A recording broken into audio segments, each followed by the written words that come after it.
Kumusta po kayo? Isang mabiyayang pagbati po sa inyong lahat. Ako po si Glenn. Ang ibabahagi ko ay ang naging karanasan naming mag-asawa sa isang uri ng aswang na kung tawagin ay tiktik. Nung mag-boyfriend-girlfriend pa lang kami, ay wala kaming pakialam sa mga ganyang bagay. Hindi naman sa hindi kami naniniwala sa mga nilalang na yan na kinatatakutan ng marami. Ang sa amin lang, hindi pa naman kami nakakaranas dati o nakakakita, kaya wala talaga kaming pakialam. Nagsimula ang karanasan namin nung merong nangyari na sa amin. Isang beses pa lang naman yun, pero may nabuo na agad at pareho pa kaming hindi handa. Si Jessa kasi ay unang taon pa lang sa koleyo. Ako naman, high school graduate pa lang ang naabot at napahinto na dahil sa kahirapan sa buhay. Kaya naman ang mga magulang namin, galit nang malaman na nagdadalang tao na si Jeka. Mula sa kanila ay marami kaming narinig na masasakit na salita, lalo na sa akin. Hindi naman namin sila masisi kasi alam kong mali talaga ang ginawa namin. Pero kahit ganoon, pinanindigan ko naman si Jeka.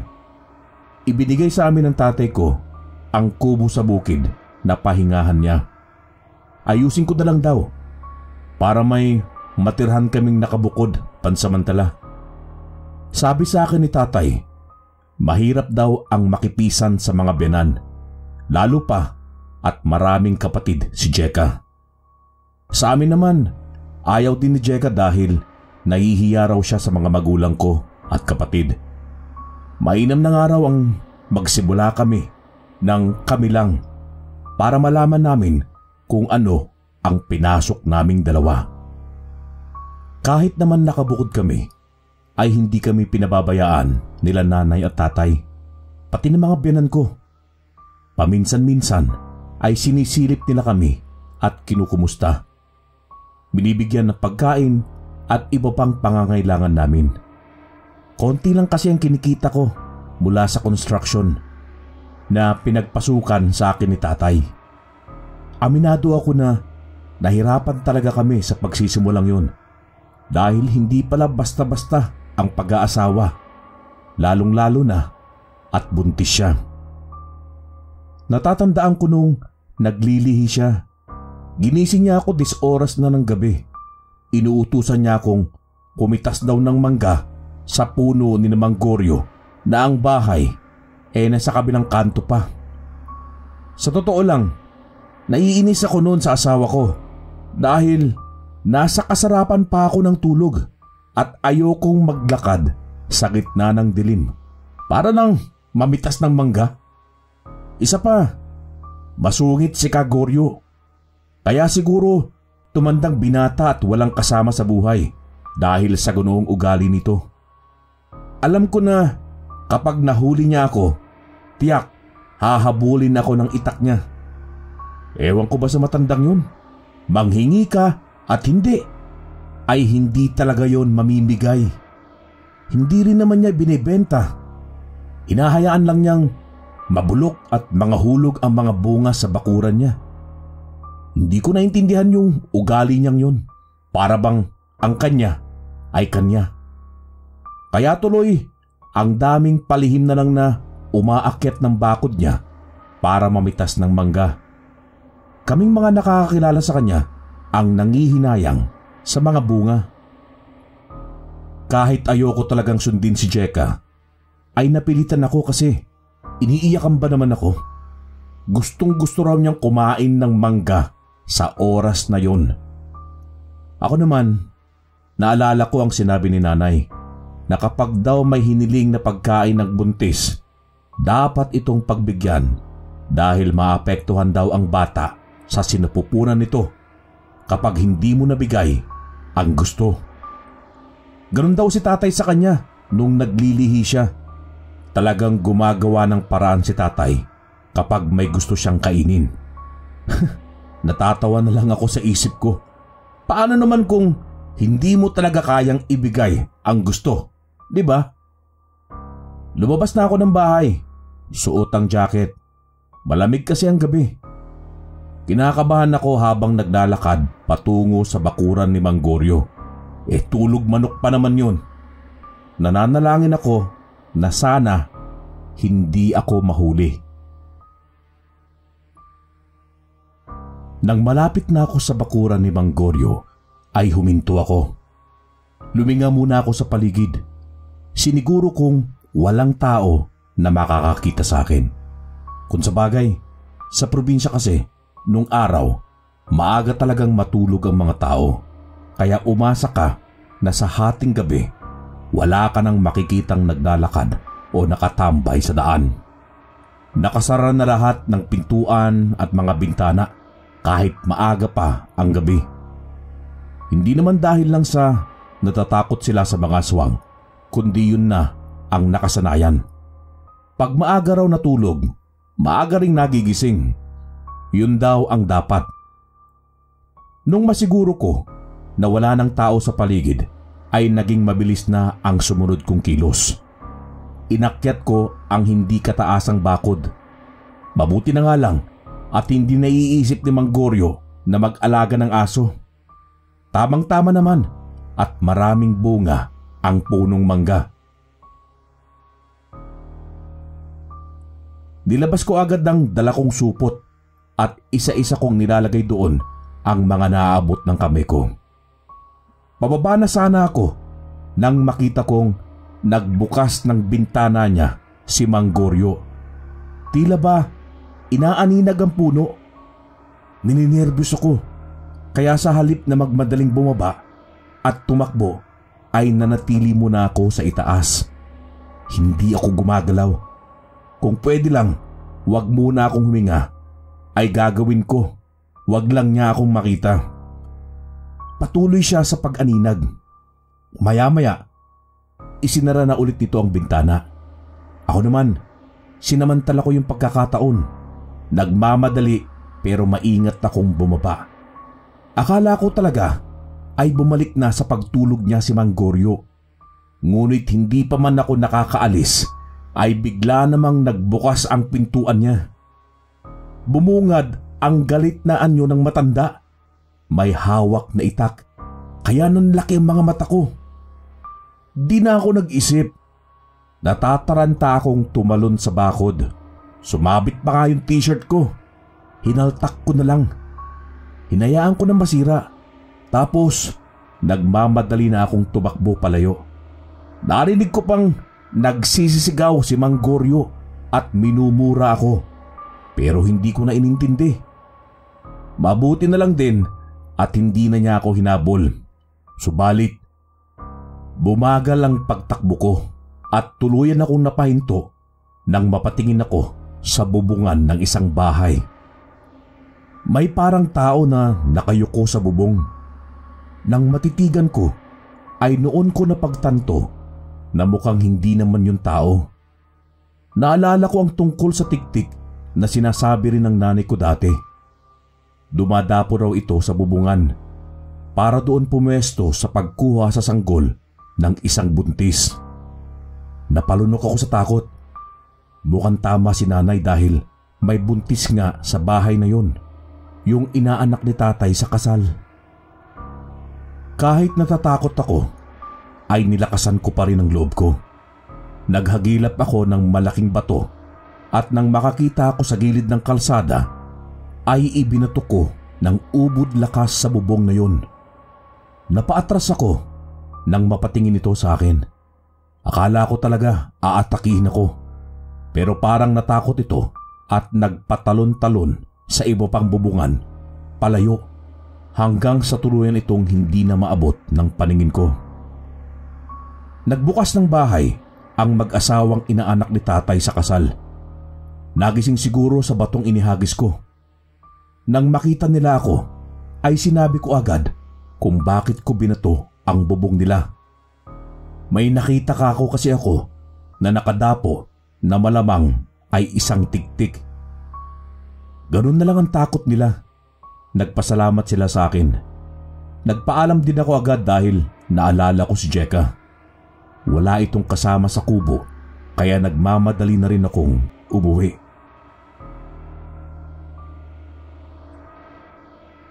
Malapit na ako sa kubo namin nang marinig ko ang sigaw ni Jeka. Kaya halos liparin ko na ang daan papunta sa amin. Ang unang pumasok sa isip ko ay baka pinuntahan din siya ng tiktik. Ngunit pagpasok ko sa loob ay iba naman pala ang kinatatakutan ni Jeka. Isang ahas nakapasok sa loob ng kubo. Siguro ay doon dumaan sa palikuran. May butas kasi roon eh. Naitaboy ko naman ang ahas. Maliit lang ito at maliksing kumilos. Nung oras ding yun ay ginawang ko ng paraan na matakpan ng butas para hindi na ulit ito makapasok. Habang ginagawa ko yun ay kinukwento ko naman kay Jeka ang tungkol sa nakita kong tiktik. Unang beses ko yun kaya hindi agad maalis ang kaba ko. Maging si Jeka ay natakot. Baka raw dumapo rin ito sa bubong namin, lalo pa at pawid lang ang bubong namin at sawali ang dingding. Madali raw kaming maatake ng mga aswang, lalo na ng tiktik. Niyakap ko ang asawa ko at pinakalma. Hindi ko kako ikinuwento yun sa kanya para takutin siya, kundi para mag-ingat kami. Sabi ko, nasa pag-iingat din yun. Gagawa ako ng paraan para hindi siya malapitan ng kahit anong uri ng aswang pa yan. Nawala ang takot niya nang iabot ko na sa kanya ang manggang pinakuha niya sa akin. Kinabukasan ay bumili ako ng maraming bawang at asin. Naniniwala na kasi ako noon sa tiktik dahil nakakita na ako. Alam ko na isang beses ay pagtatangkaan din ito ang asawa ko, kaya mabuti nang maging handa kami. Pinagkabit-kabit ko sa isang tali ang mga bawang at isinabit sa bintana. Sinabitan ko rin ang pinto at pati sa banggerahan at banyo. Tapos, bago kami matulog sa gabi, ay hinahagisan ko ng asin ang bubungan namin para hindi makadapo ang tiktik. Sabi kasi ni nanay, takot ang mga aswang sa asin at bawang. Dahil sa mga ginawa naming paghahanda, ay napanatag na ako. Siniguro ko kay Jeka na hindi makakaporma ang tiktik na yon sa amin. Kaya naman nung gabing yun ay nakatulog kaming pareho ng mahimbing. Pero hindi ko maiwasan na hindi mabahala nung mga sumunod na araw nang may makarating sa aming balita. Dumating si tatay na may dalang mga gulay para iulam namin. May dala rin siyang balita na may nadali raw ang tiktik sa kabilang ibayo. 2 buntis. Yung isa raw ay nakaligtas pa at nadala sa ospital. Pero yung isa ay hindi na. Nawala na ang sanggol sa sinapupunan at pumanaw din ang babae. Nakita ko yung pangilakbot sa mukha ni Jeka. Napahawak siya sa tiyan niya. Inakbayan ko siya at sabi kong huwag siyang mag-alala at hindi yun mangyayari sa kanila ng baby namin. Dahil nga sa balitang yun ay nagsabi si Jeka na ano raw kaya kung doon muna kami sa kanila. At least marami kaming kasama. Ayokong pumayag. Pero para naman hindi magtampo ang asawa ko, sinabi ko na lang na pag-iisipan ko muna. Nahihiya rin kasi akong pumisan sa kanila. Ayaw din naman niya sa amin. Sabi ni tatay, wala raw dapat ikabahala si Jeka dahil nandun naman ako lagi para protektahan ito. Maaga naman ako nakakauwi galing sa trabaho sa construction. Hindi ito nagsosodo pagdating ng gabi. Ibinigay sa akin ni tatay ang luma niyang buntot pagi. Mas kailangan daw namin yon. Kailangan lang na palaging maging matalas ang pakiramdam namin para hindi kami maunahan ng tiktik. Nakumbinsi ko rin ang asawa ko na manatili na lang kami sa kubo. Kapag malapit na siyang manganak, ay saka ko siya papayagan na doon na muna sa kanila. Para kung sakali na sumakit na ang tiyan niya at nagkataong wala ako sa tabi niya, ay may magdadala agad sa kanya sa ospital o makakatawag ng hilot. Karamihan kasi sa amin noon sa probinsya, ang nagpapaanak sa mga buntis ay ang kilalang hilot sa amin na si Aling Vicky. Hanggang sa dumating ang tag-ulan, hindi tuloy kami makapaglagay ng asin sa bubungan. Pero meron pa naman kaming bawang at buntot pagi na panlaban sa aswang. Nung gabing yun ay hindi mapakali si Jeka. Pati tuloy ako hindi makatulog dahil panay ang biling niya sa higaan. Tinanong ko siya kung ano bang nangyayari. Hindi rin daw niya alam. Init na init daw siya kahit malamig naman ang panahon. Katunayan ay katatapos lang ng ulan at nasa bukid pa kami. Kaya malamig talaga. Sinabihan niya akong matulog na at okay lang naman daw siya. Ayoko pa sanang matulog hanggat hindi ko siya nakikitang tulog na rin. Kaso, hindi ko na nalabanan ang antok. Malalim na kasi ang gabi. Maya-maya pa, nagising ako. Napabalikwas ako ng bangon nang makita kong wala sa higaan namin ang asawa ko. Tapos, narinig ko ang sigaw niya sa banyo, kaya dali-dali ko siyang pinuntahan doon. Pagkakita niya sa akin, ay yumakap siya agad. Sabi niya, ihing-ihi na daw siya. Hindi na raw niya ako ginising dahil mahimbing na ang tulog ko. Nakaupo na raw siya sa banyo nang makita niyang may mga matang nakasilip sa kanya sa butas ng dingding na sawali, kaya napasigaw daw siya. Pinabalik ko na siya sa higaan. Kinuha ko ang buntot pagi. Pinigilan pa ako ni Jeka. Huwag na raw akong lumabas. Pero hindi ako nagpapigil sa kanya. Ang totoo, natatakot din ako. Pero lumalakas ang loob ko dahil kailangan kong protektahan ang aking mag-ina. Mahigpit ang hawak ko sa buntot pagi nang lumabas ako sa pintuan namin. Nakiramdam ako sa paligid. Napakadilim. Tanging ang ilaw sa mga bahay sa di kalayuan ang nakikita kong liwanag. Lumayo ako ng konti sa kubo namin para makita ko ang bubungan. Wala naman akong nakitang nakadapo roon. Nagpalinga-linga pa ako hawak ang buntot pagi. Maya-maya ay pumasok na ulit ako sa kubo. Isinara ko na ang pinto at bumalik na kami sa higaan. Pero hindi pa kami nagtatagal sa pagkakahiga nang makarinig kami ng kaluskos mula sa bubungan. Tumayo ako at hinawakan ko ulit ang buntot pagi. Dinig na dinig ko na parang may mabigat na lumapag sa bubong namin, kaya nagmamadali akong lumabas ng kubo. Kitang-kita ko ang tila maitim na taong nakayuko sa bubungan ng kubo.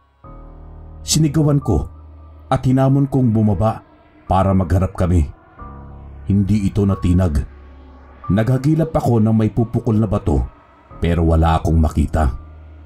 Dumaan ako sa bintana para maakyat ko ang bubong namin.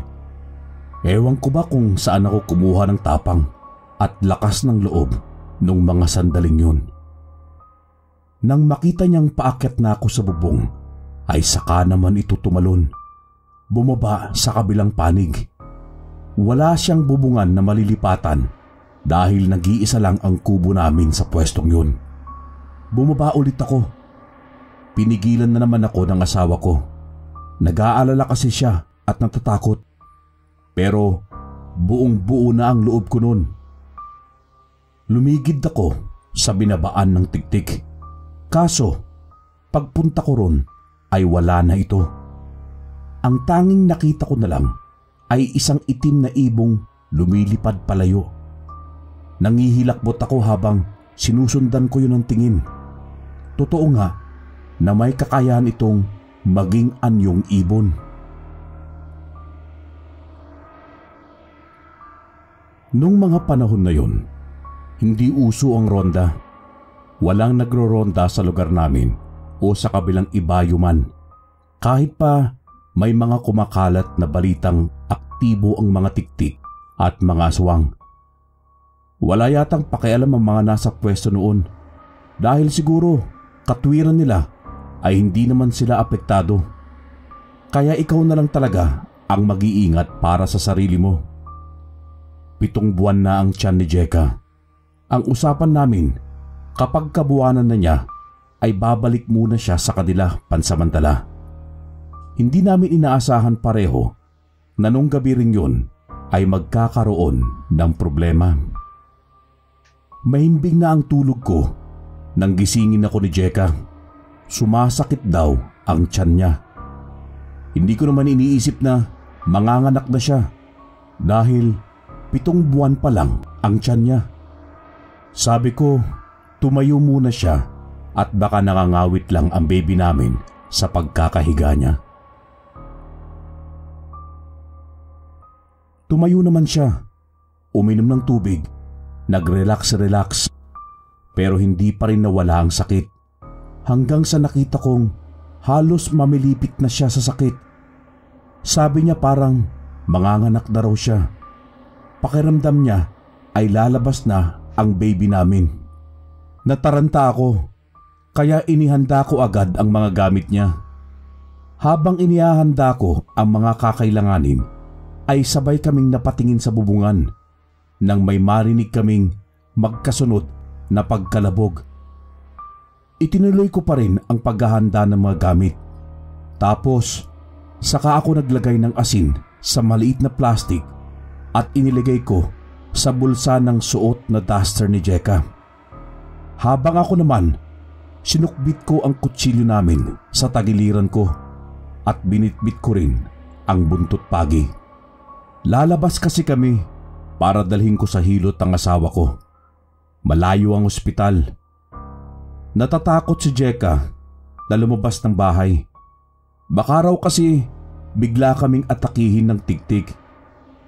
Pinalakas ko na lang ang loob niya at ang sabi ko ay hindi makakalapit sa amin ng tiktik dahil meron kaming panlaban. Nung lumabas na nga kami ay panay ang linga ko.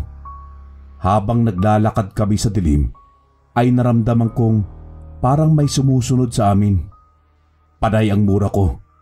Sabi ko, wag na wag ka ko siyang lalapit sa amin kung ayaw niyang mahagupit ko siya ng buntot pagi at masabuyan ng asin. Kaso yung asawa ko naman halos hindi na makalakad sa sakit. Gusto ko siyang kargahin pero nag-aalala ako na kapag kinarga ko siya at bigla kaming inatake ng tiktik o anumang aswang na nasa paligid lang namin ng mga oras na yon, ay baka hindi ko siya may pagtanggol. 2 lang ang kamay ko. Pinilit ko siyang may hakbang pa ang mga paa. Pero sabi niya, hindi na raw talaga niya kaya. Lalabas na raw talaga ang bata. Grabe yung pag-aalala ko. Paano ko siya paaanakin sa napakadilim na daan na yun? Napakadelikado. Wala akong alam sa pagpapaanak. Tapos, alam kong may mga nakaabang pa sa amin na mga nilalang ng dilim. Ramdam na ramdam ko yung presensya nila. Nasa gitna ako ng pagkalito nang makarinig ako ng sigaw mula sa di kalayuan. Boses ng isang babae. Nagbukas pala ito ng bintana nang marinig ang pagkakaingay naming mag-asawa sa daan. Lumabas siya ng bahay nila, pati ang asawa niya, at tinulungan kami. Kilala namin sila pareho. Hindi nga lang kami malapit sa isa't isa. Ihahanda na sana ng lalaki yung tricycle niya pero hindi na umabot. Doon na talaga sa gilid ng kalsada na paanak ang asawa ko. Mabuti na lang at kahit papaano ay may alam ng konti ang babae. Pero kailangan pa rin daw na dalhin sa ospital o kay Aling Vicky si Jeka at ang anak namin. Pasalamat na lang ako at dahil sa mga tumulong sa amin ay hindi na nakaporma pa ang tiktik. Nagigil na malapitan kami. 7 buwan pa lang nang isilang ang anak ko, kaya ang ipinangalan namin dito ay Pipito.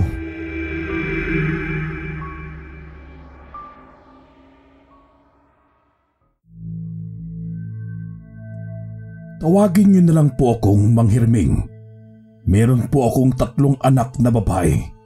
Sina Aileen, 19, Hana, 16, at Anya, 13 anyos. Gusto kong ibahagi sa inyo ang naging karanasan naming mag-aama noong mamatay ang asawa ko na si Amalia. Ang karanasan naming ito ay hindi ko talaga magawang kalimutan dahil yun ang una at huling nakaengkwentro kami ng isang uri ng aswang o halimaw na kung tawagin nila ay balbal. Ang balbal ay pilit talagang kinukuha ang bangkay ng asawa ko at yun ang naging dahilan kung bakit ilang gabi kaming nakipagpatintero sa balbal hanggang sa libing. Nagsimula po ang lahat nang magkasakit pa lang ang asawa ko. Noong una ay nadala pa namin sa ospital pero makalipas ang ilang buwan na hindi bumubuti ang lagay niya ay nagpumilit itong makalapas. Doon na lang daw siya sa bahay naming.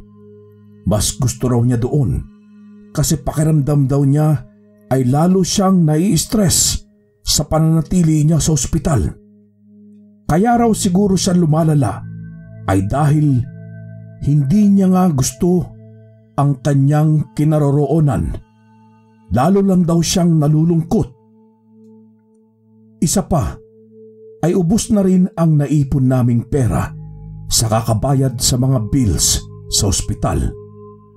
Sa halip ay may pambibili pa raw namin ng gamot ang pambayad sa pananatili niya roon.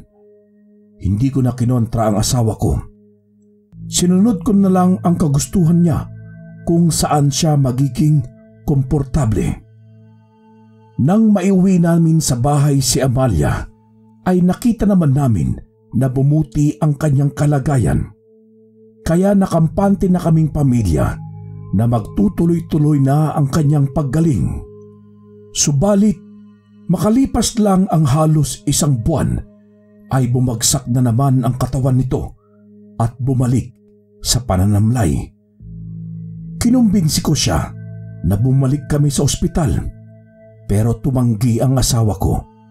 Ayaw na niyang bumalik doon. Sabi pa niya, may pakiramdam siya na malapit na siyang mawala sa mundo kaya gusto niyang gugulin ang mga natitira niyang araw na masaya lang kaming pamilya at walang problemang iniisip. Sinang-ayunan naman ng mga anak ko ang kagustuhang yun ng kanilang nanay kaya wala na rin akong nagawa. Naging masaya naman kami nung mga sumunod na araw at hindi halata na may iniindang sakit ang misis ko. May mga gabi nga lang na hindi ako makatulog dahil palagi akong nakakarinig ng kaluskus mula sa labas. Para bang pagaspas ng mga dahon. Tapos yung tunog ng nakaapak ka sa mga tuyot na dahon. Madalas ay napapabalikwas ako ng bangon pero pagsilip ko sa bintana ay wala naman akong nakikita. Naghihinala na ako noon na may umaaligid sa aming aswang. Ayon sa matatanda sa amin, kapag malapit na raw mamaalam ang isang tao, ay may uri ng aswang na nakaantabay dito. Kung minsan ay isa, pero kadalasan daw ay marami silang naguunahan sa bangkay ng papanaw.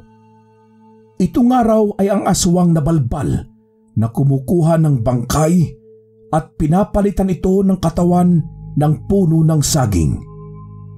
Kumakain din daw ang mga ito ng bangkay maski na naibaon na sa lupa. Natakot ako sa isipin na yun kaya binantayan ko ang asawa ko sa buong magdamag.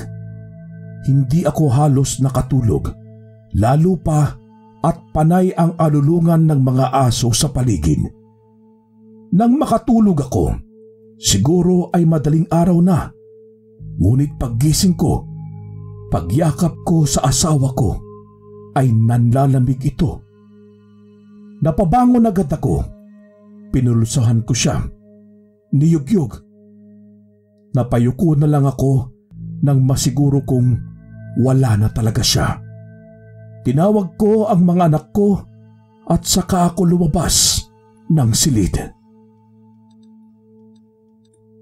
Inasikaso ko agad ang pagbuburol kay Amalia. Sa probinsya namin ay walang burulan at wala ring kapilya na malapit sa amin na pwedeng pagburulan, kaya sa bahay lang talaga. Ganun naman yata talaga nung araw, kung saan ang bahay ng namatay ay doon ito ibuburol.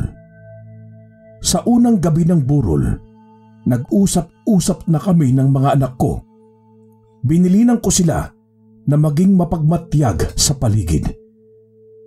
Sa lugar kasi namin ay hindi pa ganong karami dati ang mga tao. Mas marami pa nga yata ang mga puno. Kaya hindi nakakapagtaka kung meron mang mga kakatuwang nilalang na naninirahan din doon. Naghalinhinan kami sa pagbabantay sa asawa ko sa bawat oras na lumilipas. Isang matandang babae ang lumapit at naupo sa tabi ko. Nagulat ako dahil hindi pamilyar ang mukha niya sa akin.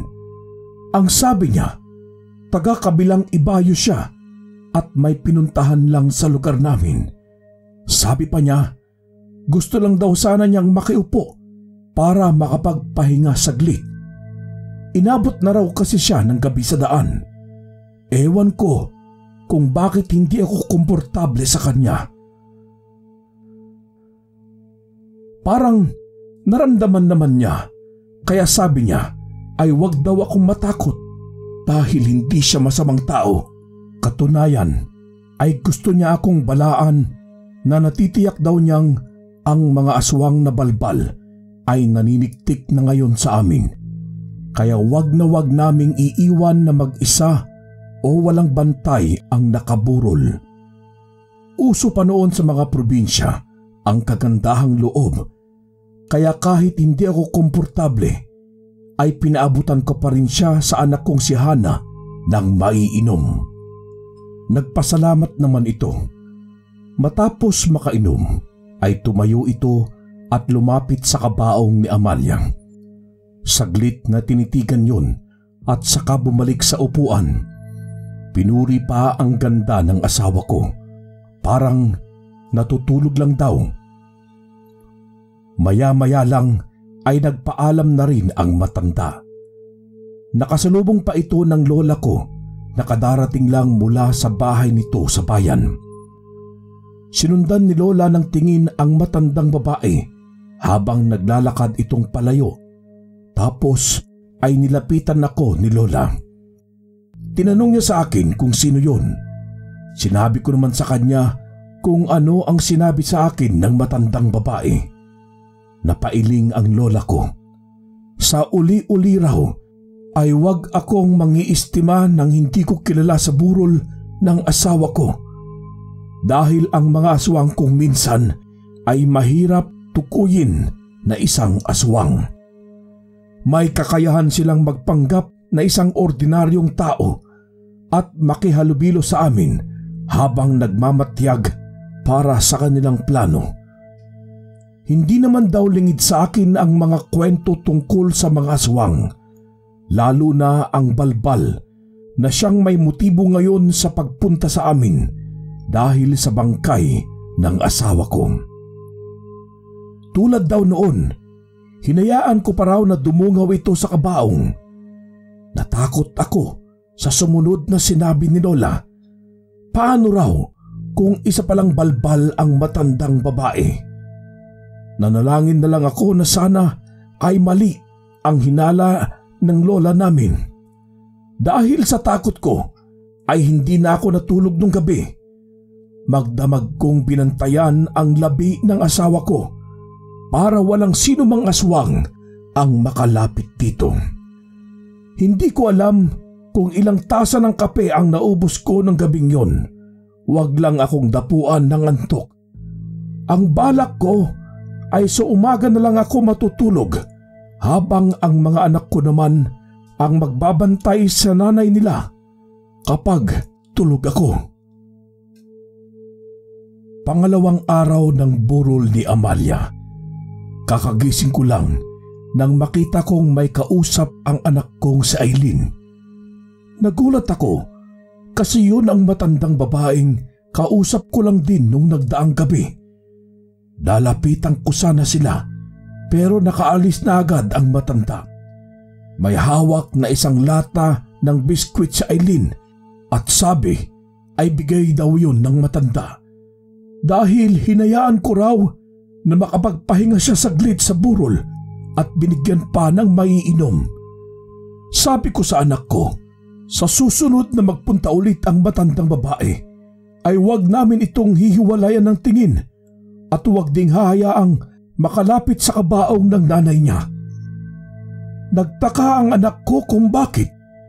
Mukha naman daw mabait ang matandang babae na nagpakilala pa nga sa pangalang Nana Rusing. Sabi ko sa anak ko, basta sundin na lang niya ang bilin ko dahil hindi namin kilala ang matandang yun. Kailangan naming protektahan ang labi ng nanay nila laban sa mga suwang. Tumango si Aileen at ipinasok na sa loob ang biskwit na nasa lata.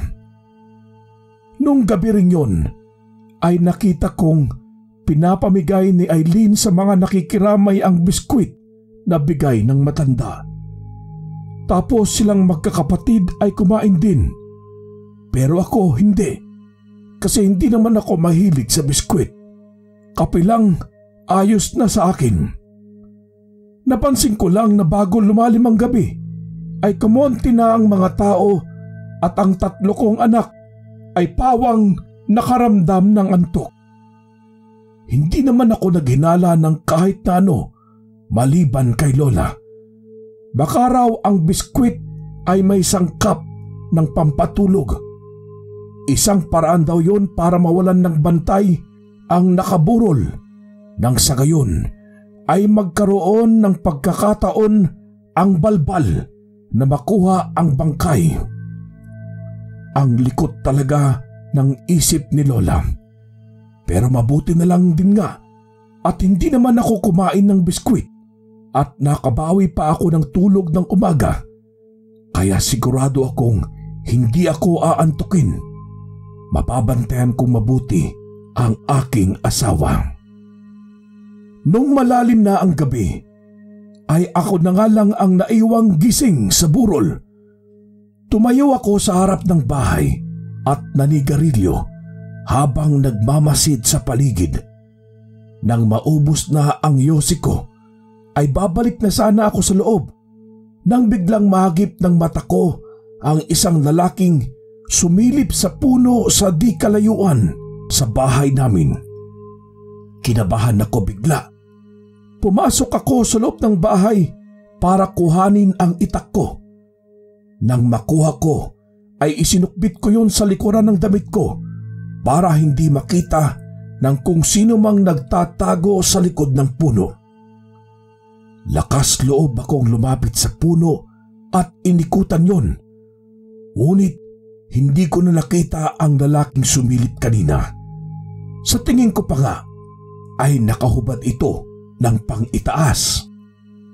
Hindi pa ako nakakabalik sa bahay ay bigla ko namang narinig ang sigaw ng bunso kong si Anya. Tumakbo ako pabalik sa bahay. Nang makita ako ng anak ko, ay yumakap ito agad sa akin. Ang sabi ay meron daw nakakatakot na lalaki. Pinakalma ko muna ang anak ko at saka ko tinanong maigi kung anong sinasabi niya na nakakatakot na lalaki. Nagising daw siya kasi naiihi siya. Paglabas daw niya ng kwarto nila, may nakita siyang lalaki na nakatunghay sa kabaong, nakapantalon daw at walang damit pang itaas. Naisip ko agad, yung nakita kong sumilip mula sa likod ng puno, wala rin itong pang-itaas. Baka yun na ang tinutukoy ng anak ko. Hindi raw niya kilala. Nung magtama ang tingin nila, ay masama raw ang tingin nito sa kanya. Kaya napasigaw daw siya sa takot. Lalo pa at nakita niyang wala ako sa loob. Tapos yung lalaki ay biglang tumakbo na palabas ng bahay. Nagtaka ako kung bakit hindi ko ito nakasalubong. Gayong nasa di kalayuan lang ako. Naisip kong baka nung pumasok ako ng bahay para kumuha ng itak ay nagawa nitong makalapit sa bahay, at nung lumabas na ako para lumapit sa puno ay saka naman ako sinalisihan nito papasok sa bahay namin. Kinilabutan ako sa isipin na isa tong balbal. Mabuti na lang at nagising si Anya. Kung hindi, ay baka nakuha na nito ang labi ng asawa ko. Pinabalik ko na sa pagtulog ang anak ko at ang sabi ko ay ako nang bahala. Dahil sa nangyari ay mas naging mapagmatyag pa kami sa paligid at sa mga taong nakikiramay. Mga naglalabas-masok sa bahay namin para silipin ang labi ng asawa ko. Tinitingnan kong mabuti kung kakilala ba namin o hindi. Ganon din ang ginagawa ng mga anak ko. Daig pa namin ang mga gwardiya sibil, lalo na ang lola ko. Ang lola ko nga pala ay nanay ng tatay ko. Nasa 80 na ang edad noon, pero malakas pa at marami talaga siyang alam sa mga kababalaghan, lalo na sa mga aswang. Sa edad niyang yun, kung ikukwento raw niya ang lahat ng naging karanasan niyang nakakatakot, ay baka kulang ang maghapon at magdamag. Nung ika-4 na araw ng burol ni Amalia, ay saka pa naman ako tinamaan ng trangkaso. Siguro, dala na rin ng malansangang panahon, pagod at puyat, kaya siguro tumamlay ang katawan ko. Ang 3 anak ko na muna ang pinabahala ko sa pagbabantay sa nanay nila. Hindi ko namalayan ng oras dahil inihiga ko ang sama ng katawan na nararamdaman ko. Nang mapadilat ako at makita ko sa bintana na madilim na, ay pinilit kong bumangon. Baka kasi pagod na rin ang mga anak ko. Naupo lang ako sa tabi ng kabaong. Paminsan-minsan ay tumatayo at nagmamasid sa paligid. Nung medyo lumalim na ulit ang gabi, ay una nang nagpaalam sa akin na matutulog na ang pangalawa kong anak na si Hana. Maya-maya ay nagpaalam na rin si Anya. Si Aileen, kahit hindi nagsabi, ay pinatulog ko na rin para makapagpahinga. Ako naman ay nagtimpla ng kape. Ang mangilan-ngilang nasa burol ay isa-isa na rin nag-aalisan hanggang sa ako na naman ang matira. Ngunit dahil sa masama ang pakiramdam ko, ay hindi ko namalayan na nakaidlip pala ako sa upuan. Nalimpungatan ako nang bigla kong maramdaman na may tila malamig na kamay na humahawak sa braso ko. Napatayo ako at saktong pagtayo ko ay kitang-kita ko ang lalaking nakahubad ng pang-itaas na biglang tumalilis mula sa loob ng bahay namin. Sinigawan ko ito at hinabol kahit wala na akong hawak na itak o anumang panlaban sa kanya. Nakita ko pa itong tumatakbo na ang tinutumbok na direksyon ay ang kakahuyan. Hahabulin ko sana pero naalala ko na walang bantay ang asawa ko, kaya nagmamadali akong tumakbong pabalik. Ngunit pagbalik ko ay nagulat naman ako sa aking nakita. Yung matandang babae. Nakatayo siya sa pintuan ng bahay namin. Sinita ko siya kung anong ginagawa niya ron. Sabi niya, isa raw siyang mananawas. May kakayahan din siyang malaman kung aswang o hindi aswang ang isang nilalang. Noong gabi raw na napadaan siya sa burol at tinanggap ko siya, habang naglalakad siya pauwi ay nakasalubong niya ang kahina-hinalang lalaki. Sinundan daw niya ito ng tingin at nakita niyang nagtungo ito sa likuran ng puno. Ngunit nang puntahan na niya ito roon ay wala na ito. Alam niya na may pakay ito sa patay, kaya binalik-balikan niya ang burol ng asawa ko para mahuli ang balbal. Subalit, masyado raw itong mailap. Kanina raw nung padating na siya ay nakita niyang hinabol ko ito palabas ng bahay. Pagtingin daw niya sa loob ng bahay ay walang nakabantay, kaya tumayo muna siya ron para bantayan ito. Dahil ang balbal daw na hinabol ko ay hindi nag-iisa, marami raw itong kasama na nag-aabang din. Nakita niyang nagpulasan ang mga ito sa pinagkukublihan nung makita siya nung pangalawang beses na nagpunta siya sa burol. Kung may kakayahan siya na makilala ang mga ito, ay may kakayahan din ang mga ito na makilala siya bilang kalaban nila. Natulala ako sa mga sinabi ng matandang babae na ayon sa anak ko ay nagpakilalang si Nana Rosing. Pumasok kami ni Nana Rosing sa bahay at doon ipinagpatuloy ang pag-uusap namin tungkol sa balbal. Tinunghayan niya ang labi ng asawa ko sa kabaong. Inaaninag niya ito at tiniyak na hindi pa ito napalitan ng balbal ng katawan ng puno ng saging. Nang masiguro niya ay bumalik siya sa upuan. Huwag daw akong makakampante dahil hanggat hindi na ililibing ang asawa ko ay hindi titigil ang mga balbal sa kanilang pakay. Mananatiling nakabantay ang mga ito sa lahat ng oras. Hindi lang sa gabi, kundi maging sa umaga rin ay nariyan lang sila. Nagmamasid at naghihintay ng pagkakataon. Tinanong ko siya kung anong mangyayari kapag nakuha ng balbal ang labi ng asawa ko. Totoo bang kinakain nila ito? Tumango si Nana Rosing at anya, ang karaniwang tao na katulad ko ay mahirap matukoy kung tunay pa nga bang labi ng mahal sa buhay ang nasa kabaong o isa na lang itong katawan ng puno ng saging. Tanging ang mga tulad lang niyang may kakayahang lumaban sa balbal, ang may kakayahan lang din na makita ang tunay na anyo ng nasa kabaong.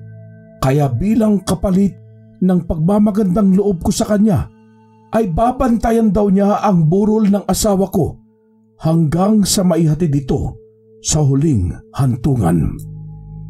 Kahit hindi pa rin kampante ang lola ko kay Nana Rosing, ay pumayag na rin ako. Noong huling lamay ni Amalia, doon na naganap yung pinaka nakakatakot naming karanasan na mag-aama. Habang nasa kusina ako, ay may ibinulong sa akin ang panganay kong si Aileen. Nakita raw niya si Nana Rosing na nakangisi habang nakatunghay sa kabaong ng nanay niya. Masama raw ang kutob niya. Sabi ko, malalaman namin kung nagsasabi ng totoo ang matandang yun o pinaniwala lang ako sa kanyang mga kwento. Nagplano kaming mag-aama. Pati ang lola ko ay isinama namin sa plano. Hating gabi, nung wala na ang mga nakipaglamay, pumwesto ako sa harap ng bahay namin at doon tumungo sa mesa. Pero hindi ako natutulog. Ang mga anak ko ay sa upuan sa loob nagsihiga na kunwari ay mga antok na antok, habang si lola naman ay nakikiramdam lang sa loob ng kanyang silid. Si Nana Rosing ay nanatiling mulat sa pagbabantay sa harap ng kabaong. Alam ko dahil sinisilip-silip ko rin ito ng isang mata ko. Muntik na nga akong makatulog sa paghihintay ng posibleng magaganap nang marinig ko ang sigaw ni Lola. Pagdilat ko ay hila-hila na ni Nana Rosing ang labi ng asawa ko papunta sa dilim. Hindi na ako nag-aksaya ng oras. Binunot ko ang itak sa likuran ng damit ko at saka ko inatake ang matandang balbal. Hindi pa agad nito binitawan ang labi ni Amalia, kaya natamaan pa siya ng itak ko sa braso. Pati ang mga anak ko ay nakisugod na rin. May dalang kanya-kanyang pamalo. Nataranta na rin siguro ang matandang balbal, kaya sumuko na ito at mabilis na lang na tumakas. Hawak ang braso niyang naitak ko. Pare-pareho kaming hindi makapaniwala sa nangyari. Yun nga palang malamig na naramdaman kong humawak sa braso ko nung may makita akong lalaking balbal sa harap mismo ng kabaong ng asawa ko. Ay posible raw na kaluluwa ni Amalia. Ginising ako para malaman kong nasa panganib ang kanyang labi. Kinabukasan ay maayos naman naming nahihatid sa huling hantungan ang asawa ko. Sa huli ay napagtanto ko rin na tama ang kutob ko nung una tungkol sa matandang si Nana Rosing at tama rin ang lola ko. Bakit nga ba ako nagtiwala sa isang taong basta na lang sumulpot sa lugar namin?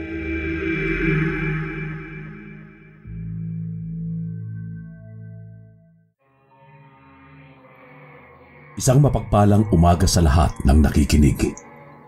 Ako si Victor. Nung isang gabi po, na mag-isa ako sa boarding house, ay nakapakinig ako ng kwento tungkol sa aswang. Dito rin po sa inyong channel. Kaya naalala ko yung naging karanasan ko noong kabataan ko sa probinsya namin. May kinalaman din kasi ito sa aswang. 12 anyos pa lang ako nung mangyari ang karanasan kong yun. 7 po kaming magkakapatid at sa dami namin, kaya siguro madalas ay hindi na kami iniintinding lahat ng inang at itang namin. Naiintindihan ko naman kasi abala sila sa trabaho nila. Si itang ay araw-araw na pumapalaot sa dagat, habang si inang naman ay naglalako ng mga isdang nahuhuli ni itang. Kaming 7 magkakapatid ay kanya-kanya ng gawain sa bahay. Tapos nun, kanya-kanya na rin kami ng layas at laro kapag natapos na namin ang gawain namin na iniatang ng mga magulang namin. Ako, ang lagi kong destinasyon ay sa gubat. Gustong-gusto ko kasing manirador ng mga ibon at kung ano-ano pang mga hayop doon. Pinagsabihan na ako nila inang, masama raw ang ginagawa ko dahil kawawa raw ang mga hayop na natatamaan ko. Si itang naman, ang sabi, baka raw may matamaan akong engkanto, diwata at duwende. Tiyak, nagagantihan ako sa mas masamang paraan. Pero ako, nung panahon na yon, ay hindi talaga ako marunong makinig. Sasagot lang ako ng opo, pero pagtalikod nila ay gagawin ko pa rin ang gusto ko.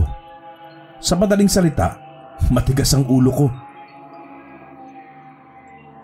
Isang beses, habang naglalakad-lakad ako sa gubat, ay napansin kong parang gumalaw ang lupa. Tinitigan kong mabuti. Hindi ko na ulit yung nakitang gumalaw, kaya nagpatuloy na ako sa paglalakad. Ngunit hindi pa ako nakakaliw. Naisip ko, baka may hayop doon kaya gumalaw. Binalikan ko ang bandang yun ng lupa. Naupo ako ng paluhod sa harap nun at kinalkal ko ng mga kamay ko. Nagulat ako kasi nakakita ako ng pabilog na parang butas. Sinilip ko yun. Wala naman ako nakita kundi lupa lang din. Napaigtad naman ako sa pagkabigla nang may kamay na dumantay sa braso ko. Si Mang Pablo lang pala. Kumpare ng Itang ko na madalas ko ring makita sa gubat na yon dahil doon siya nangangahoy. Tinanong niya ako kung ano raw ang ginagawa ko at bakit ako nakatuwad doon. Sabi ko, may sinisilip lang akong butas. Dali-dali akong pinatayo ni Mang Pablo. Huwag daw akong silip ng silip sa mga butas sa lupa dahil baka matsyempuan ako ng isang abwak. Tinanong ko siya kung ano yung abwak. Sabi niya, isang uri daw ito ng aswang na naguhukay sa ilalim ng lupa para maging daanan nito patungo sa kung sino man ang target nitong bibiktimahin. Ang lalaking abwak daw ay may kakayahan na makapagpalit ng anyo bilang isang bayawak habang ang babaeng abwak ay may kakayahan namang maging isang uwak. Tinandaan ko ang sinabi ni Mang Pablo. Pero noong mga sandaling yon, hindi ko pa alam kung paniniwalaan ko ang mga sinabi niya. Baka kasi gusto lang niya akong takutin. Sabi pa niya, mag-ingat daw ako sa pagtitirador ng mga hayop sa gubat dahil baka hindi ko alam ay aswang na pala ang matirador ko. Malupit daw gumanti ang mga aswang. Tiyak na mapapahamak ako. Tapos noon, pinauuwi na niya ako. Kunwari lang ako sumunod, pero nung hindi na siya nakatingin ay umiba ako ng direksyon at ipinagpatuloy ko ang pangahunting ko ng mga hayop. Sa pagpapatuloy ko sa gubat ay muli na naman akong natigilan sa paglalakad. May nakita kasi akong ibon na nakadapo sa mababang bungkos ng halaman. Inihanda ko agad ang tirador ko. Marahan kong itinaas at itinutok sa ibon. Napapangiti pa ako dahil alam ko matatamaan ko yun. Bihira lang akong pumalya sa pag-asinta. Lalo pa at medyo malapit sa pwesto ko ang ibon. Nakakasiguro akong matatamaan ko ito. Pero bago ko pa man din ito matira ay bigla akong napalingon sa likuran ko. Paano'y nakarinig ako ng mga yabag. Yung tipong akala ko ay may nakalapit na sa akin na tao. Ramdam na ramdam ko, pero pagtingin ko ay wala naman. Iniamba ko ang tirador. Nag-aabang ako ng bubulaga sa akin dahil naisip ko baka mga kalaro ko na tulad ko ay mga pilyo rin at mahilig manggulat. Sabi ko pa, lumabas na kayo dyan. Kabisado ko na kayo. Naghintay pa ako ng ilang sandali pero wala pa rin namang lumabas. Aminado na ako noon na nagsimula na akong kabahan at matakot dahil walang nagpakita sa akin ni anino ng isa man sa mga kalaro ko. Ibinaling ko na lang ulit ang atensyon ko sa ibon. Kaya lang wala na ito sa kinadadapuan nito kanina. Nanghinayang tuloy ako. Makalipas ang halos isang oras pa na paglalakad sa gubat ay nagpasya na akong umuwi dahil biglang dumilim ang paligid. Parang uulan yata. Nung kumakain na kami ng hapunan ay naisipan kong itanong kina Inang at Itang kung totoo nga ba ang aswang na kung tawagin ay abwak. Si Itang ang sumagot. Totoo raw yun. Nung maliliit pa raw sila ay nakakita na siya ng isang abwak na nasa anyong bayawak. Sila ng mga kalaro niya. Nang huhuliin na ni Leon ay bigla raw naging anyong tao. Isang mabagsik na anyo ng tao kaya nagpulasan daw sila ng mga kalaro niya. Kanya-kanya ng takbo. Napapailing na lang si Inang kasi hindi siya naniniwala sa kwento ni Itang. Tinanong ko si Itang kung meron bang naabutan sa kanila ang abwak at kinain nito. Wala naman daw kasi mabibilis silang tumakbo. Tinanong ko rin kung totoo nga ba na naguhukay ito sa ilalim ng lupa para maging daanan nito. Tumango na naman si Itang. Isa raw yun sa mga kakayahan ng mga abwak. Isang mabisang paraan para makuha nila ang biktima nang hindi nito namamalayan. Mabuti na nga lang daw at sementado na ang ilang daanan sa lugar namin, kaya hindi na makakarating sa amin ang abwak. Maliban sa mga lugar na lupa pa, gaya ng mga pinupuntahan kong gubat. Kaya mag-ingat daw ako dahil baka mabiktima ako ng abwak doon. Sabay tawa ni Itang. Dahil tumawa si Itang, kaya hindi ko sineryoso ang sinabi niya. Sa isip-isip ko, hindi nila ako magagawang takutin. Alam ko naman dati pa ay ayaw nila akong papuntahin sa gubat. Pero doon lang ako sumasaya eh. Tinanong ako ni Itang kung bakit ko inuusisa ang tungkol sa abwak. Sinabi ko na napagkwentuhan lang namin ni Mang Pablo nung magkasabay kami sa paglalakad sa gubat. Nang sumunod na balik ko sa gubat, ay kampante pa rin ako. Isinama ko pa ang kapatid ko na mas bata sa akin, si Unyo, 9 years old. Gusto rin daw kasi niyang matutong humawak ng tirador. Kaya sinama ko siya para turuan kung saan mismo ako gumagamit ng tirador. Ginawan ko na nga siya ng tirador. Nung tinuturuan ko na siya, ay lata muna ang pinatatamaan namin. Pinuwesto ko sa ibabaw ng malaking bato. Kaso, nasira yung tirador ni Unyo. Hindi maganda ang pagkakagawa ko, kaya inayos ko muna. Habang inaayos ko ang tirador, biglang may tinuro sa akin si Unyo. Ano raw ba yun?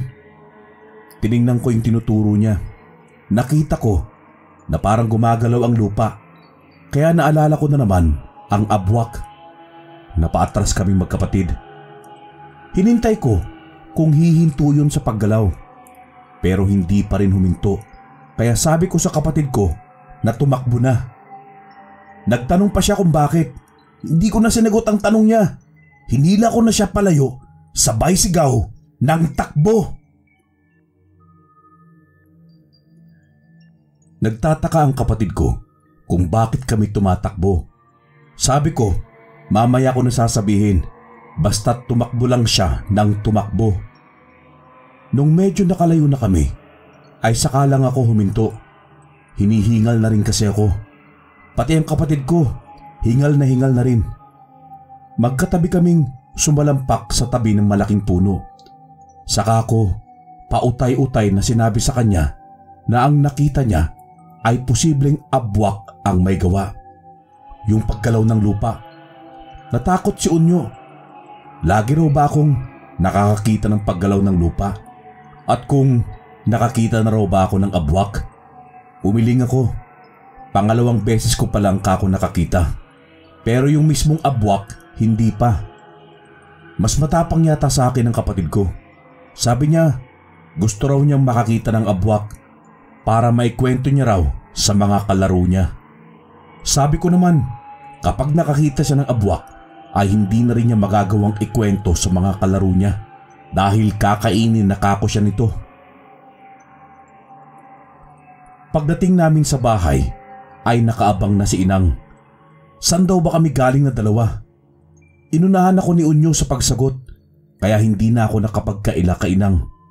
Pinagalitan niya ako kasi isinama ko pa raw ang kapatid ko ron. Ako nga mismo ay ayaw niyang nagpupunta sa gubat. Lalo lang nag-alala si Inang nang pati ang paggalaw ng lupa na nakita namin ay kinuwento pa ni Unyo. Madaldal talaga ang kapatid ko. Katwiran ko naman kay Inang, tinakot ko lang si Unyo. Hindi talaga gumalaw yung lupa. Sabay senyos ko kay Unyo na manahimik na. Kaya napigilan ko ang sasabihin pa nito. Nung kaming dalawa na lang ang magkaharap, sinabihan ko si Unyo na huwag maging madaldal dahil kung hindi ay hindi ko na siya isasama ulit sa gubat para mag-ensayo ng tirador. Sinabi ko pa na binibiro ko lang talaga siya tungkol sa abwak, kaya huwag siyang matatakot sa susunod na pagpunta namin. Dahil mas bata siya sa akin, kaya napaniwala ko siya at napapasunod sa gusto ko. Sabi ko, maghanda siya dahil sa oras na may makasalubong kaming totoong abwak sa gubat, ay titiradorin lang namin ito sa mata at babagsak na ito. Tapos, nagtawanan kami. Biyernes ng hapon, pagkagaling namin sa eskwela, ay muli kami nagplano ni Unyo na babalik sa gubat. Hinintay lang namin na malingat si Inang. Si Itang naman ay wala pa noon sa bahay kaya madali kaming nakapuslit. Pagod kasi si Inang sa paglalako ng isda kaya pagdating sa bahay ay nakatulog agad ito at yun na nga ang pagkakataon na hinihintay namin para makapuslit. Dali-dali na kaming nagtungo sa gubat, dala ang mga sandata naming tirador. Marami kaming dinalang pambala para marami kaming panlaban. May dala rin kaming supot na paglalagyan namin ng mga matitirador naming ibon. Pinaalala ko kay Unyo ang bilin ko na walang dapat sumbungan.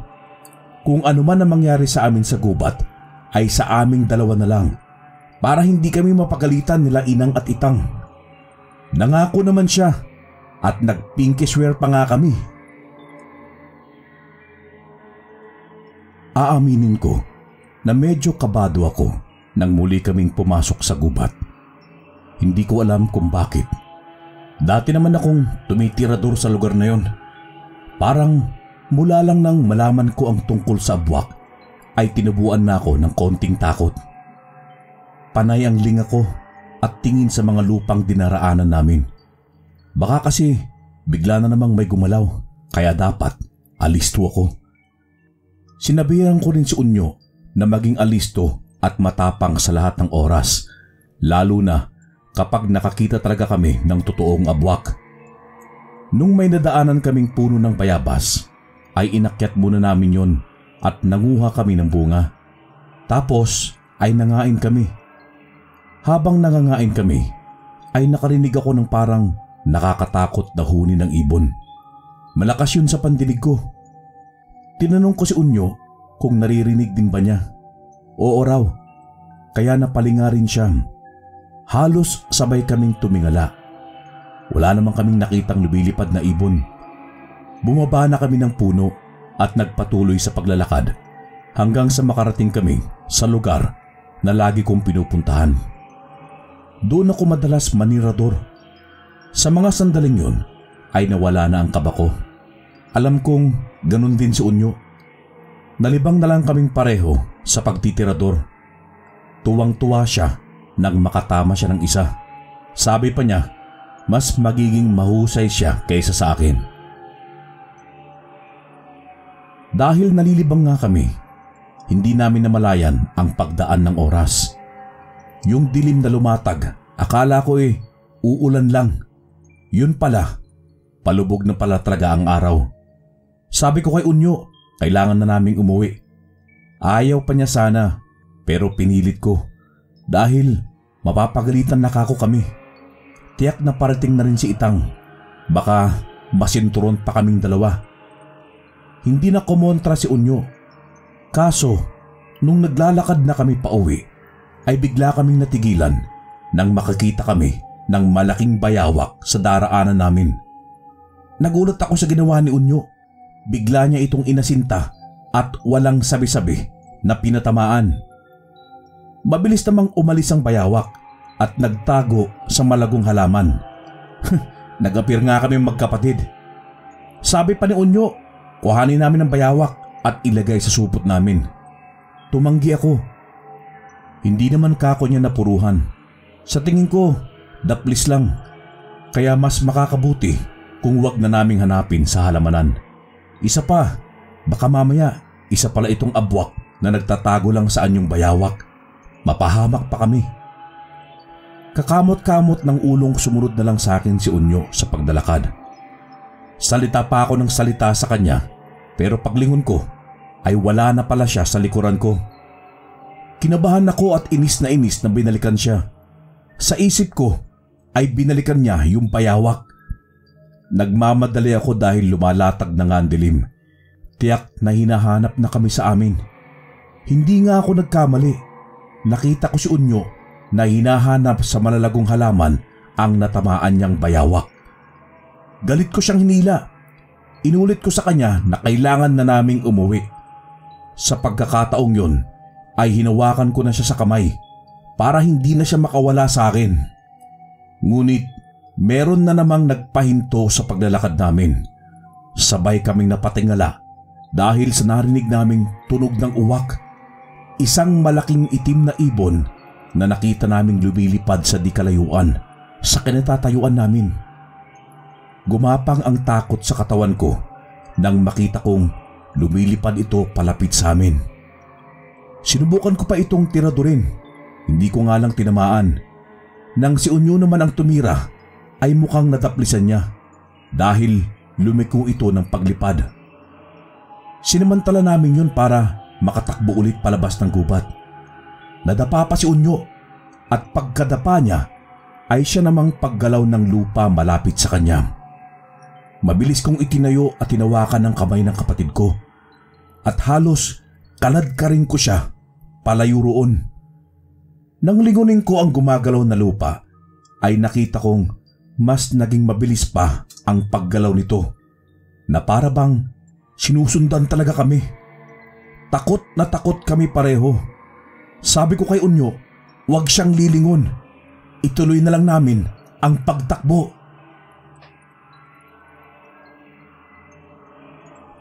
Kakatakbo namin ay ako naman ang natapa dahil hawak ko ang kamay ni Unyo.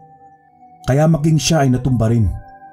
Habang nakatumba pa kami ay lumingon ako at sa paglingon ko ay nanlaki ang mga mata ko nang makita ko ang isang maitim na lalaking nakatayo sa likuran namin. Nakatingin lang ito na para bang nakikiramdam sa susunod naming paggalaw. Sa mga sandaling yun ay hindi ko talaga tiyak kung siya ba ang abwak na bayawak. Pero nakakatakot talagang itsura niya. Parang aatakihin kami. Ang itim ng palibot ng mga mata niya at yung mga daliri niya ay pawang nakabuka. Si Unyo ay nakita kong hinawakan ng maigpit ang tirador niya at saka inasinta ang lalaki. Ganon din ang ginawa ko. Sabay namin itong tinirador. Ngunit napakaliksi nitong kumilos at lahat ng tira namin ay nagagawa niyang mailagan ng mabilis. Dahil doon, sinabihan ko si Unyo na bibilang ako ng 3 at sabay ulit kaming tatakbo. Ganon na nga ang ginawa namin. Sabay ulit kaming tumakbo. Halos mapugto ang hininga ko sa sobrang bilis ng pagtakbo namin na sinamahan pa ng sobrang takot. Huminto si Unyo. Hindi na raw niya kayang tumakbo kaya labanan na lang daw namin ang lalaki. Sabi ko naman, hindi namin yung makakayang labanan dahil aswang yun. Konting tiis na lang kako at malapit na kami sa bukana ng gubat. Akala ko nga patuloy pa rin kaming hahabulin ng lalaking abwak. Ngunit paglingon ko ay nawala na ito sa likuran namin. Kaya pala, dahil may mga tao nang parating, sina Inang at Itang kasama ang kumpare nilang si Mang Pablo. Sa pagkakita namin sa kanila ay nabuhayan ako ng loob. Agad akong yumakap kay Itang. Si Unyo naman ay kay Inang. Hindi muna nila kami pinagalitan pero tinanong kami kung bakit nagpaabot pa kami ng gabi roon. Sinabi ko na lang ang totoong nangyari kung bakit kami ginabi. Sabi ni Mang Pablo, mabuti na lang daw at pinuntahan nila kami. Kung hindi, ay baka patuloy kaming hinabol ng mga abwak at baka nakain na kami ng mga ito. Sa totoo lang daw, ay napakaswerte namin dahil hindi kami nabiktima. Siguro dahil sa liksi namin kumilos. Pero wag na raw naming uulitin ang ginawa namin dahil hindi sa lahat ng oras ay siswertihin kami na makaligtas. Inaasahan kong pagagalitan kami at sisinturunin kami ni Itang pagdating sa bahay. Inihanda ko na nga ang puwet ko eh. Pero nagulat ako nang tawagin kaming magkapatid sa upuan sa harap ng bahay namin. Doon kami kinausap ni Itang. Sabi niya sa amin, wala naman daw masama na gawin ang mga bagay na gusto namin na makakapagpasaya sa amin. Pero kung alam daw namin na ikakapahamak namin ito, ay wag na namin gawin. Lalo na kung sinabihan na nila kami tungkol sa bagay na yun. Okay lang daw sana kung wala pa kaming alam eh. Kaso Pinagsabihan na kami tungkol sa mga abwak. Wala rin daw masama sa pagiging matapang at palaban, pero dapat ilagay sa lugar. Kung alam nating hindi namin kaya ang kalaban, edi takbuhan na. Kaysa naman daw mawalan na kami ng pagkakataon na tumakbo. Tulad ng ginawa naming pagtirador sa abwak o yung ginawa ni Unyo na binalikan pa talaga niya yung nakitang bayawak. Tiyak na kapahamakan ang nakaamba sa amin nung mga sandaling yun. Sabi pa ni Itang, hindi dapat tinitirador ang mga ibon sa gubat. Marami pang sinabi si Itang na hindi ko na maalala ang iba. Pero ang nakatatak pa sa isip ko ay hindi niya kami pinalo. Sa halip ay pinaliwanagan niya kami sa nagawa naming mali kung bakit kami napahamak. Yun na po ang huli kong pagtirador sa gubat. Hanggang ngayon po, natatakot pa rin ako sa mga abwak kapag naalala ko.